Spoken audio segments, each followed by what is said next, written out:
Hello and welcome to this edition of Beyond the Bubble. I'm your host, Ben Dietderich. On behalf of Career Services, I'd like to welcome you tonight. We're here with a Hillsdale alum, Chris Weber. He's a graduate of the class of 2007. Chris, thanks for joining us tonight. Absolutely. So Chris works at Uber, where he is the global head of kitchen collectives. And we're going to talk about tonight the organizational culture at Uber and moreover, relate that to all of our alumni out there. So first, I want to ask you though, Chris, how did you get from being a Hillsdale graduate to where you are now at Uber? Yeah, so a bit of a untraditional path. After leaving Hillsdale, I went to law school at Vanderbilt University. I got to law school and pretty early on in my stop there, realized that I wasn't really going to be a lawyer. I didn't really enjoy the coursework, particularly memorable moments in legal writing in my first year where I kind of knew that this wasn't the path I wanted to pursue. That said, I was fortunate to be there on a partial scholarship and decided that I would stick it out because more education is always better than less. Stuck around, kind of altered my coursework there to be a little more focused on the business side of the equation, and tried my best to make it a bit of a mini MBA, if you will. Graduated from Hillsdale and ended up on a pretty large-scale doc review project, which is basically what unemployed lawyers do. While I was on that project, I was transitioned from actually reviewing documents to more of a project management role, where I was responsible on a daily basis for allocating work to 500 attorneys across that. And I fell in love with that kind of operational role, that project management or consultant-like role.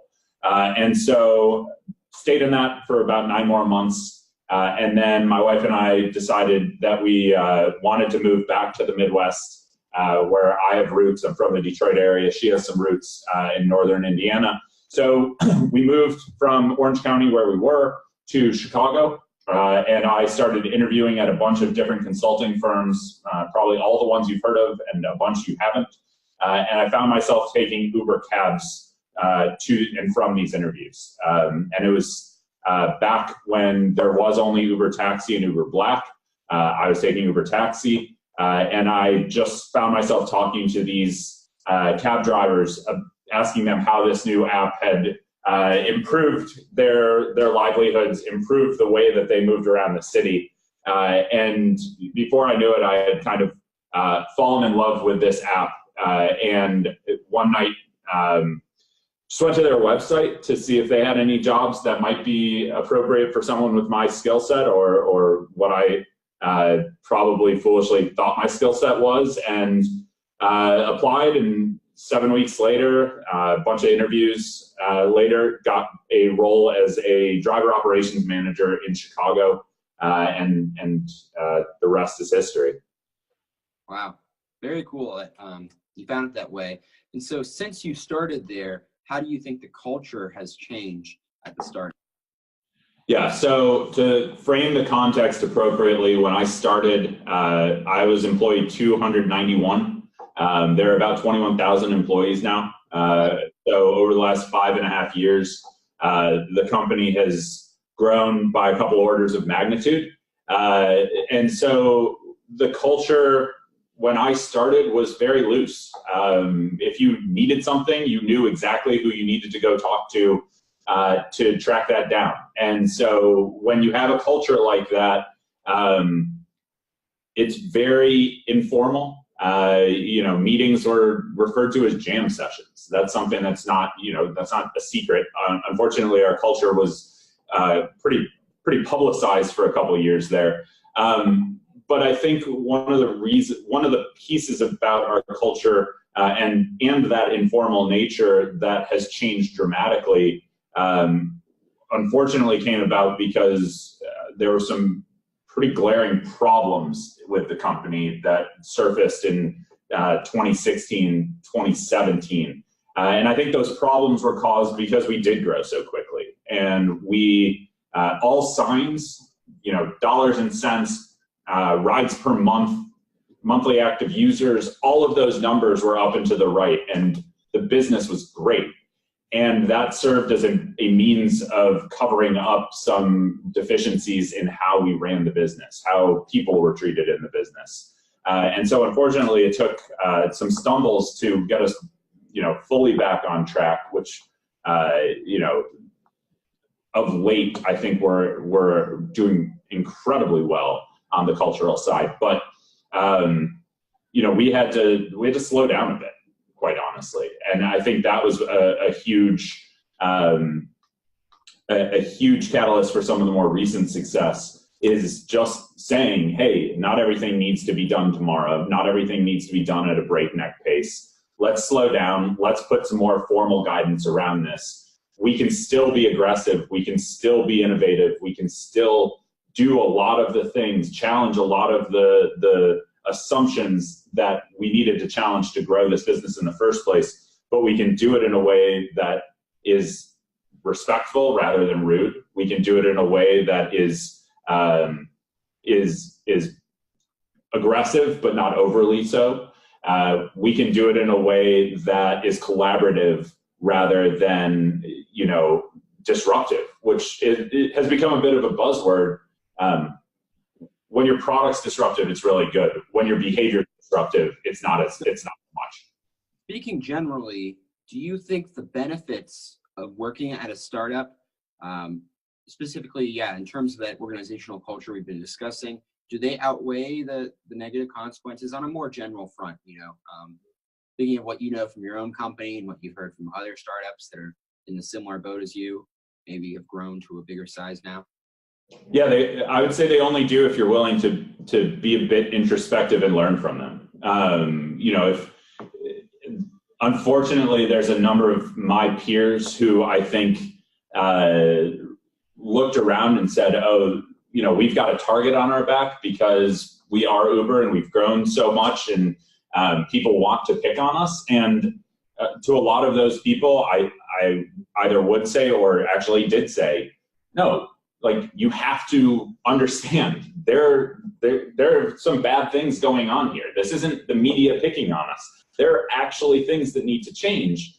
And so working at a startup and going through the highs and lows, it's not different than working at, a big four consulting firm.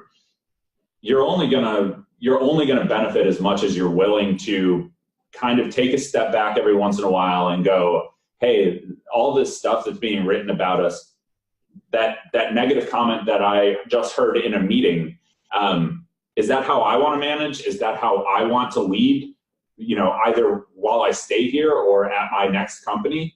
And if you can step back and you can look at that, that's where, even through the worst of times, it's going to be worth it to be at a place going through some darker times. Mm-hmm. And so tell me, for your company and for companies like Uber and other startups, how does one, start in a lower end position, coming fresh out of college, and then work your way up the ladder? Because I think a lot of people think that it might be different because of the culture you have at a younger company that's more fast paced than trying to move up in a more typical traditional company. Yeah, I think when I started, this was certainly the case. It can still be the case at Uber if you want it to, but there was not a traditional career path at Uber. Yeah. There was no, generalizing a bit, if you go and you're a consultant, you start as a junior associate. And then after 2.5 to 3 years, if you are an average to above average performer, you become an associate. And then another 2 to 3 years, you're a senior associate, then you become a junior manager or a manager, and there's a path. And, in some HR person's office, there's literally that path printed out and the progression is known. My wife's an attorney. She knows that at the end of her 6th year, she's going to be a 7th year associate. At the end of her 7th year, she's going to be an 8th year associate, et cetera. That wasn't the case at Uber when I started. And so For me, it was a lot more about communicating what I wanted out of my next role to my managers, trusting in them that they would listen, and then just busting my ass. You know, the best thing you can do is communicate what you want, communicate what you're looking for, and then just make sure that there is no doubt in the mind of your manager that when that position becomes available, when the next challenge starts to present itself, don't leave a shred of doubt in your manager's mind that you're ready for it. Because when you communicate it, of the ready, willing, and able checklist, you've checked willing. And then by busting your ass, you're going to show them the able part of this. And then when it presents itself, that's when ready matters as well. And if you just set to doing your work as best as you can do it,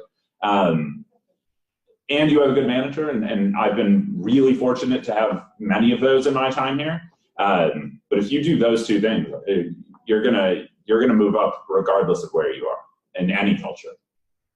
So one last question: is there anybody, any type of people or characteristics in a person that you would recommend that perhaps would not fit so well in a fast-paced company like the one you work in? Or specific characteristics that you look for, let's say, if you're hiring. Well, so I think the people who thrive here are the ones who are very comfortable with that lack of clarity about where their next role might be, or what the progression looks like if they do perform well. They're the ones who thrive in uncertainty of next steps, but certainty that they'll be rewarded. Listen, the person who wouldn't do well, and I'll pick on her because I'm married to her, is someone like my wife, who's a little more risk averse. She likes the comfort of knowing that after her first year at her law firm, she's going to get a little bit of a raise and she's going to become a second-year associate, and that's fine. But what she gives up in that is if she is a rock star, which she is, she can't all of a sudden become a third year after her first year. Whereas if you're a rock star at a company like Uber or at a company that doesn't have that lockstep, you can jump from first to third and third to seventh much faster than you'd be able to at a more traditional company that doesn't give you some of that leeway. Very well put. Chris, thank you so much for joining us tonight. Yeah, absolutely.